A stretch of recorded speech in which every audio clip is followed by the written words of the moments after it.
আসসালামু আলাইকুম। কেমন আছেন সবাই? আপনারা ইতিমধ্যে অবগত হয়েছেন যে ভারত পাকিস্তানের ভিতরে যুদ্ধ সংঘটিত হয়েছে। ভারত ইতিমধ্যে পাকিস্তানের উপরে হামলা চালায়েছে, বিমান হামলা এবং ক্ষেপণাস্ত্র হামলা। যে হামলায় এখন পর্যন্ত ভারতের বেসামরিক নাগরিক সহ 9 জন মানুষ মারা গেছে। প্রতি উত্তরে পাকিস্তান ভারতের কমপক্ষে 5টি যুদ্ধ বিমান ভূপাতিত করেছে, যেটা কিনা ভারতের জন্য খুবই লজ্জাস্কর। অন্যদিকে পাকিস্তান ভারতের বিপক্ষে পাল্টা হামলার প্রস্তুতি নিচ্ছে। ইতিমধ্যে কিছু হামলা চালিয়েছে, যেগুলো সফল হয়েছে।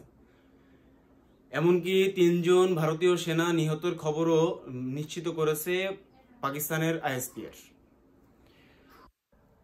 এখন যে বিষয়টা মূলত এসে দাঁড়িয়েছে সেটা হচ্ছে পাকিস্তান ভারতের উষ্ণ সম্পর্ক আরো উষ্ণ হয়ে গেল। এই সম্পর্ক যদি ক্রমাগত উষ্ণ থেকে উষ্ণতর হয়, তাহলে এটা আমাদের এশিয়া মহাদেশের, বিশেষ করে দক্ষিণ এশিয়ার এই সাবকন্টিনেন্টের যে অঞ্চলগুলো আছে, এই অঞ্চলগুলোতে বেশ উত্তেজনা ছড়ায় পড়বে। যেমন বাংলাদেশ, মিয়ানমার, শ্রীলঙ্কা, নেপাল, ভুটান, এই অঞ্চলগুলোতে। এখন এই যুদ্ধ যদি এই মুহূর্তে থামানো না হয়, তাহলে এটা পারমাণবিক যুদ্ধের আশঙ্কা আছে। যে যুদ্ধ কোনো কারণেই সমর্থনযোগ্য নয়। কারণ যদি ভারত পাকিস্তানের ভিতরে পারমাণবিক যুদ্ধ সংঘটিত হয়, এক্ষেত্রে শুধুমাত্র ভারত পাকিস্তান ক্ষতিগ্রস্ত হবে তা নয়, ভারত, পাকিস্তান, বাংলাদেশ, নেপাল, ভুটান, শ্রীলঙ্কা সবাই এফেক্টেড হবে। এখানে প্রচুর ক্যাজুয়ালিটি হবে এবং যুদ্ধ যদি দীর্ঘস্থায়ী হয়, সেক্ষেত্রে এই অঞ্চলের অর্থনৈতিক মন্দা দেখা দিতে পারে, যেটা কারোর কাম্য নয়। ভারত পাকিস্তানের পরে যে হামলা চালালো, এই হামলার মূল নেপথ্যের কারণটা কি? এই নেপথ্যের কারণটা ভারতের পক্ষ থেকে বলা হচ্ছে, ভারতের পেহেলগামে যে হামলা হয়েছিল, এটাকে ভারত বলতে চাচ্ছে পাকিস্তান এটার জন্য দায়ী এবং পাকিস্তান এই হামলাটা সংগঠিত করেছে।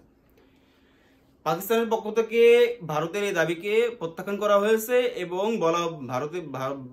ভারতকে বলা হয়েছে যে যদি আমরা এটা সংগঠিত করে থাকি, তাহলে ইন্টারন্যাশনাল মিডিয়াকে কল করা হোক বা অনুসন্ধানী টিমকে আনা হোক এবং এটা প্রমাণ করা হোক। আমেরিকার প্রেসিডেন্ট ডোনাল্ড জে ট্রাম্পকে কিছুদিন আগে জিজ্ঞেস করা হয়েছিল যে ভারত পাকিস্তানের ভিতরে যে যুদ্ধ অবস্থা বিরাজ করতেছে, এটাতে আপনার অভিমত কি? ট্রাম্প এখানে সোজা সাপটা একটা কথায় উত্তর দিয়েছে, সেটা হচ্ছে যে this is not my concern. এর থেকে বোঝা যায়, ইনারের ছোট্ট একটা কমেন্টে বোঝা যায় উনি এই ভারত পাকিস্তানের এই প্রবলেমটাতে মোটেই মাথা ঘামাচ্ছেন না এবং ভারতকে ইগনোর করতেছে। গত রবিবারে রাশিয়ার থেকে একটা বিবৃতি আসলো যে ভারত পাকিস্তান যদি চায়, তাহলে আমরা মধ্যস্থতা করতে পারি এবং এই উত্তেজনা প্রশমিত করতে পারি, কিন্তু সেটাতে পাকিস্তান রাজি হয়নি। এখন এই যে মেসাকারটা হয়েছিল 22 তারিখে পেহেলগামে, এটা যে সংগঠিত হয়েছিল, এই এই অঞ্চলটা সম্বন্ধে আপনাদের একটা ধারণা থাকা উচিত।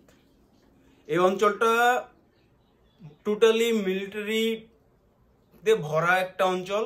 এই অঞ্চলে প্রায় 3.5 লক্ষ থেকে 4 লক্ষ মিলিটারি, ইনক্লুডিং সিকিউরিটি ফোর্স এবং পুলিশ সহ প্রায় 7.5 লক্ষের মতো সিকিউরিটি ফোর্স ডিপ্লয় করা আছে। এবং এই অঞ্চলটা টোটালি সিকিউর একটা অঞ্চল।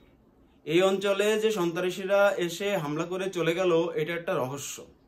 অনেকেই মনে করতেছে এটা মোদী সরকারের